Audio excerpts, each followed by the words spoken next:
What's going on, guys? This is Rob, and we are covering the story where Galactus becomes Ultimate Galactus, and actually just becomes ridiculously powerful. So, what this does is this takes place after the events of Age of Ultron. Now, for those of you guys who never saw our coverage of the original Age of Ultron story, it was basically a bunch of time hijinks, and while the main story itself doesn't really have anything to do with Galactus, what does happen is that at the end, Wolverine basically breaks time, and what ends up happening is that it sends a cascading effect throughout the multiverse, and as part of this, Galactus is transported to the Ultimate Universe. Now, what this does is this picks up right like maybe a few minutes before that happens. And what it does is it initially joins up with Rick Jones. Now, Rick Jones, historically speaking, in Marvel Comics in the main Marvel Universe, has always been a relatively important character, depending on what era you're talking about. For example, in the story that we recently covered, Avengers Forever, he was pretty important there. But by and large, he kind of started off as what was at one point the friend/sidekick of the Incredible Hulk, and then became a little more prominent after that. In this instance, what you have is still the kind of idea of Rick Jones being a cosmically powered being. The difference here is that he hasn't become Captain Marvel yet. And that was the significance, is that in the main Marvel Universe, he basically ended up joining up with Mar-Vell, actually merging into bodies. And so much in the same way that Bruce Banner turns into the Incredible Hulk and vice versa, Mar-Vell would turn into Rick Jones and vice versa. And the Ultimate Universe is a little bit different here. The reality is that he is still pretty much a cosmic being, but he was chosen by the Watchers. Now, the Watchers in the Ultimate Universe are quite literally just like poles, like metal poles. I'm not referring to like Polish people, that'd be a terrible way to say it, but they're basically just like literally poles, right? Obelisks, if you want to call them that. And they effectively watch. They're very, very ambiguous. There's very little that's known about them, but they ultimately chose Rick Jones to become their new kind of avatar or protector of the universe due to a coming event. Now, this one kind of foreshadows it, but it's not the main event that they're talking about. Instead, what happens is Rick Jones is basically teleported to a war between the Cree race and the Chitauri. If you've seen any of the Chitauri in the Marvel Cinematic Universe, it's basically what they are in the comics. And the thing about this is that where Rick Jones initially steps in and actually tries to kind of like broker the peace to a degree, he's not very successful just because of the fact that these are two just like massively warring groups. But in the midst of all that, and before any of them can really understand what's going on, Galactus shows up. Now, this is not the main Marvel Universe Galactus. This is the Ultimate Galactus. We are going to see the main Marvel Universe Galactus. It's really, really cool. But the Ultimate Galactus was quite literally just a bunch of sentient ships. Initially, we didn't really know what the nature of them was. We didn't know exactly how Galactus functioned in the Ultimate Universe, or at least where it came from. Its function was similar. It just literally traveled the spaceways and just basically consumed everything in its path. But unlike the main Marvel Universe Galactus that did it in order to satiate himself because it's quote-unquote his role in the universe, the Galactus satellites, or the Galactus ships, right, this kind of swarm that's like 100,000 miles long, it's insane how big it is, that what really happened here is that it was created by the Cree. That's one of the revelations that comes out of this story, is that the Cree created Galactus for the purpose of literally destroying other worlds so the Cree could basically conquer them. What ended up happening is that everything went sideways, and the Galactus entity ended up basically becoming self-aware, kind of becoming autonomous, and now it just travels the spaceways, destroying every form of sentient life that it can find, and then draining the energy out of the center of every planet, leaving it a dead husk. So sure, in terms of their actions, it's the exact same between the main Marvel Universe and the Ultimate Universe versions of Galactus, but their motivations are different here. The biggest thing, and really one of the big similarities, is that when Ultimate Galactus shows up, everybody just really panics and tries to flee for their lives.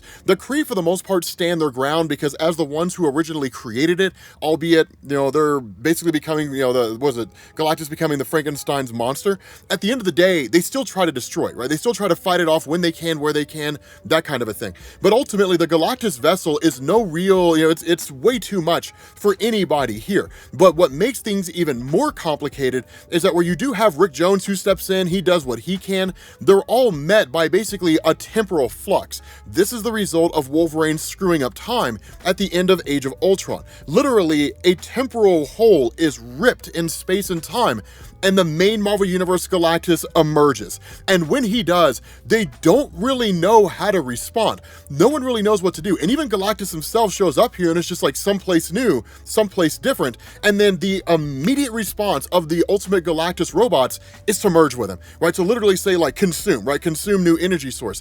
But they ultimately merge with him. A lot of this kind of seems to be because while they saw him as a sentient being and they registered mustered a massive amount of power, once they came into contact with him, we're not really given a direct indication as to why. Maybe it's just because they realize that, hey, like, this guy is more or less us in a different reality, but like, our power signatures are similar. We're greater than the sum of our parts. If we merge, we'll be more powerful together. Regardless of the motivation, what ends up happening is they fully merge with Galactus, and then you get this pretty beastly looking version of Galactus. Like, he looks pretty dope. But as soon as that happens, he immediately sends the swarm out, which now more or less acts as his herald, and just says, find sentient worlds for me to consume. Enter Norrin Radd. Now, Norrin Radd, of course, the Silver Surfer showing up here, here's one of the cool things about his character. So when the Silver Surfer was initially introduced in the Ultimate Universe, we didn't really know a whole lot about him, right? I mean, for the most part, we assumed his history was intact, like the main Marvel Universe, where he came from Zinla and all that kind of stuff, and that was more or less verified. Where Marvel totally screwed the pooch is they basically took the character of Psycho Man from the main Marvel Universe. When he was in the Ultimate Universe, he was the ruler of Zinla, and then in turn, he was brought to Earth by the Silver Surfer, who at that point was called the Silver Searcher, who had basically been discovered by Reed Richards because Reed was trying to create a cosmic cube using a star, and he ended up capturing the Silver Surfer instead. But literally, Silver Surfer brings the Psycho Man to Earth in order to bring quote-unquote peace to Earth, only to find out that the Psycho Man is basically using mind control. So he turns against him, and then that was more or less the origin of Silver Surfer.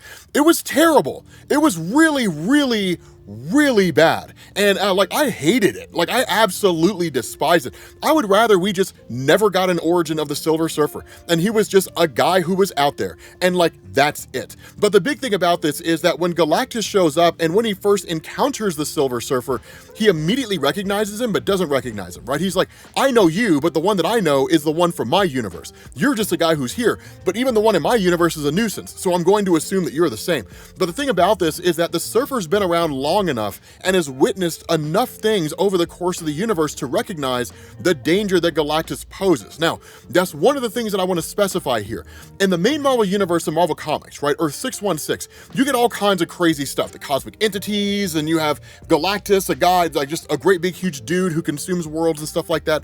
The Ultimate Universe is a lot more deconstructed and tamed down. You don't really get the same kind of flights of fancy that you get in the main Marvel Universe, right? There's drastic differences between the two. So that's why what you're seeing here, especially with regarding the Silver Surfer, seems a lot more realistic as opposed to just more, what kind of crazy stuff can we cook up, right? That's why you see major differences here. It is cool though, because the Surfer, in realizing the danger that Galactus poses, literally tries to race off and find somebody or some measure of a way in order to defeat this guy. The problem is the first world that Galactus seeks out to consume is the world that Rick Jones has fled to with refugees from the war between the Cree and the Chitauri in order to basically provide a kind of sickbay, right? Medical aid. So they basically are in like a world of pain. And so Galactus just like sends down the entirety of the Galactus horde on this world. Now, Rick Jones is able to kind of hold things off to a degree, but there's not a whole lot he can do permanently, because remember, because of the nature of these little vessels, all they want to do is consume sentient life, and they consume everything, right? Like organic life, animals, human beings, sentient beings, aliens, the whole nine yards, plant matter, right? Like whales in the ocean. Everything gets consumed, right? Everything gets destroyed.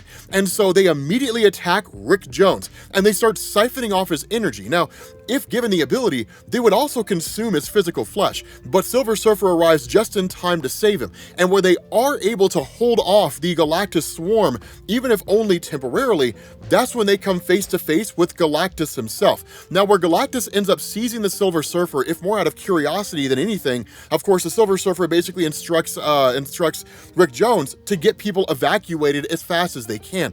But the other part of this is that the Cree have prepared what's basically an ultimate weapon in their mind. That because of the fact that the Galactus swarm was their creation, they spent eons trying to find a way to destroy it. And the most effective way to do that is to lure it to a singular location, the entirety of the swarm, and then set a star to go supernova and obliterate the entirety of the Galactus swarm in one fell swoop, using the astronomical heat and pressure of an exploding star. The problem with this is that it's not just the Galactus swarm anymore, It's the power of Galactus and the power cosmic combined with the power of the swarm. It's like Galactus being doubly powerful, right? Like it's like 2 times Galactus, right? He's just amped up to like stage 2. So it's not going to be as easy to defeat him as it would normally be assumed by the Cree. They are able to detonate the star, they are able to set it to go supernova, and where Rick Jones and really Silver Surfer end up fleeing and they basically arrive on Earth, literally Rick Jones is immediately told by the Watcher,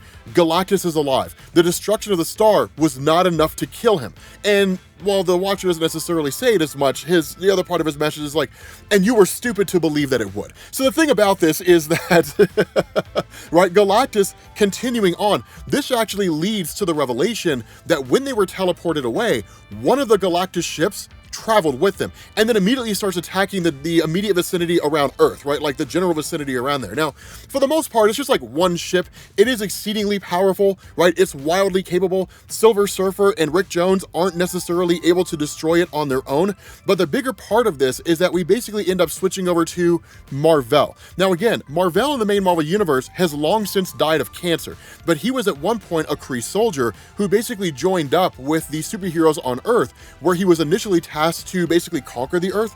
He ended up turning against the Cree, siding with the superheroes, and saving the Earth. The reality here is that this version of Mar-Vell is not that dissimilar, right? His origin is more intertwined with the nature of Galactus, and he's one of the very few people out there in the universe who know the true origin of the Galactus swarm. But the reality here is that he's ultimately called to duty. He largely operates on Earth. He is a superhero on Earth, but when he shows up here alongside Norrin Radd and Rick Jones, facing off against this one Galactus ship, that's when he realized, how in the world could this thing possibly get here? Because if one's here, and while it's totally annihilated by Mar-Vell, his response is that if one's here, it's part of a hive mind. It's already sent a signal out to the rest of the Galactus horde that like, there's life here. And so literally the rest of them are just going to come flooding in. And that's exactly what happens. That basically Galactus starts making his way towards the Earth. Now there is a bit of debate and there is some kind of discussion between Rick Jones and Mar-Vell himself. Rick Jones was chosen by the Watchers to be a protector of the universe. But the reality here is that he just doesn't really believe in himself. And he's never really believed in what he was capable of. And in fact, his role is one that he's consistently fled from. It was a major focal point of his character in these early days. In contrast to that, Mar-Vell is a trained Cree soldier. He's exceedingly capable. And so instead of looking at Rick Jones and seeing a counterpart, he looks at Rick Jones and he sees a coward. And of course, Rick Jones basically ends up fleeing. But once Rick Jones kind of gets back to Forest Hills in Queens, New York, he ends up finding out that his really longtime friend Peter Parker is dead, because this takes place after the events of the death of Ultimate Spider-Man. Again, Rick Jones has been off of Earth all this time. He didn't know that happened. But the reality is, not even knowing that Peter Parker was even Spider-Man in the first place, that it kind of starts to jog him a little bit and kind of gets him into a position in realizing that if his friend Peter Parker, who he always considered to be just kind of like this nerdy kid who never would have like stepped up and done anything really capable because it never seemed like he would have been able to do that, if he could step in, become a superhero, and even sacrifice his life in the process, right? Dying in order to save the world as best he could, or at least stave off his villains, then why is Rick Jones cowering in the face of such astronomical power that dwarfs what Spider-Man is capable of, with a much larger charter to encompass that power, right? To go along with that power. And so with that bit of a kind of motivational jog, and even after talking to like Mary Jane Watson, right? Who's like, get it together, man. Like Peter Parker could just like crawl up buildings and he could swing around with webbing and punch really hard. Like, you're a cosmic being. Go be a cosmic being, right? Like Peter Parker would be ashamed of you. I mean, she doesn't say it that way, right? I mean, she says it like, you should really have more confidence in yourself, like that kind of thing, right? But she's literally telling him, get it together, right? So like, once he has that kind of confidence boost and that bit of motivation, he travels back directly to where the Silver Surfer and Mar-Vell are. And when he does, he literally starts harnessing the full power of what he's capable of and starts going toe-to-toe with Galactus. Now, here's the thing, let me, like, just to clarify here, it's not changing anything. Right, I mean, it's not like the arrival of Rick Jones here with a newfound level of confidence after talking to Mufasa and he says, you are my son, the one true king. It's not as though, like, the tables have turned. No, they're all getting destroyed. Like, I mean, they're all getting absolutely wrecked. It's just, he's getting wrecked with more confidence than he had before, which I don't know if that's a good thing or a bad thing. But the bigger part of this is that Mar-Vell actually is able to hold off, or at least able to stave off some of the forces of the Galactus swarm once they descend on him. The problem is that given the vast amount of power he has at his disposal, given his suit of armor, the power that comes with it, and everything else, that ultimately he ends up succumbing to his injuries. He basically dies. They do teleport him to Hala in order to basically, or at least down to the planet itself, because Galactus is literally at the home world of Hala, right? The home world of the Cree. But once they get him down there, he ultimately succumbs to his injuries, and then in turn, Rick Jones dons the helmet of Mar-Vell and becomes the new Captain Marvel. And so now they're back onto the offense again. Rick Jones is more powerful than he was before, but seemingly it doesn't look like he's powerful enough in order to be able to defeat Galactus, at least in and of himself.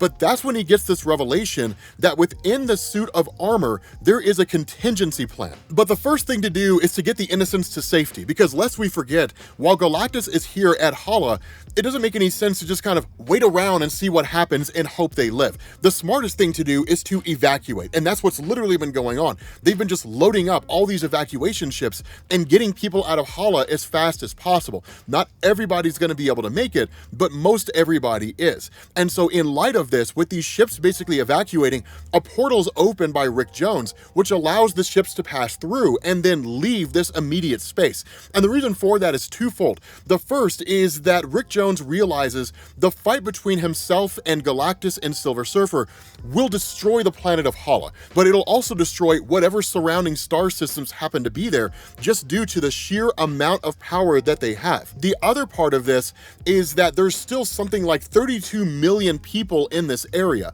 and that when the contingency plan is offered by the armor to Rick Jones, which is the Galactus Killer Initiative, that the fatality count would be about 32 million. And so where Rick Jones initially staves off and says, no, like, we can't do that. We cannot let allow all these people to be destroyed by the power of Galactus. At the end of the day, it seemingly doesn't make a difference. But then suddenly the Watcher appears and then tells Rick Jones there is a kind of caveat, a way you can work around this, by basically moving Galactus to a location where there is no other life out there. The Galactus swarm has destroyed so much of the universe. There's huge portions of reality of the universe itself where there's no sentient life, because those worlds have been drained dry, that the stars are still there, but like there's no sentient life there. And so in realizing the capability of that, basically Rick Jones opens a portal that pulls himself and Galactus along with the Galactus swarm through, and then in this moment fires off the Galactus killing shot and just blows Galactus to pieces, right? Blows like Ultimate Galactus to bits. Here's the funny thing about this, right? Once the whole thing is done, this kind of unceremonious ending, this seems to happen in the blink of an eye, right? Once it's done, that you basically have Rick Jones, who's kind of having this bit of a conversation with the Watcher, right? The day's saved, everything's okay, the Cree are celebrating, and it's all said and done. And so as he's talking to the Watcher, he asks the question, did I do it? And the response of the Watcher is, yes, Rick Jones, you stopped the Galactus swarm, removed it from that fight. And so he says, so everything's back to normal. And the response of the Watcher is, no, your journey has just begun. And the response of Rick is, okay, like, didn't we just save all of reality? And the response of the Watcher is, no, you merely prolonged that dimension's lifespan. And when Rick asks, like, what do you mean that dimension? The response of the Watcher is like, you ripped a hole between universes, right? You are outside of known reality. And so when Rick says, okay, well, I mean, I guess that's fine, we can figure it out, but at least we destroyed the Galactus entity, the response of the Watcher is, no, you didn't. You destroyed the Galactus swarm, but you didn't actually destroy Galactus himself. And when the response of Rick Jones is, well, then what's he gonna do? The answer of the Watcher is the one thing that makes the most sense. He has to feed. So he's traveling to the most energy-rich place throughout the entirety of the universe. He's traveling to Earth, but that's not your problem. And so what happens here, this story, of course, being called Cataclysm, it transitions to Earth. So for those of you guys who remember that scene at the very end of the Age of Ultron story, where Galactus appears on Earth and Miles Morales sees him, that's when this takes place. Galactus from the main Marvel Universe is showing up on Earth in the Ultimate Universe, which means now the Ultimate Avengers, Ultimate Spider-Man, all those guys have to deal with a world destroyer from a universe that they've never been to. But with that being said, guys, we're gonna bring this video to an end. Thank you all for watching, and I will catch you all later. Peace.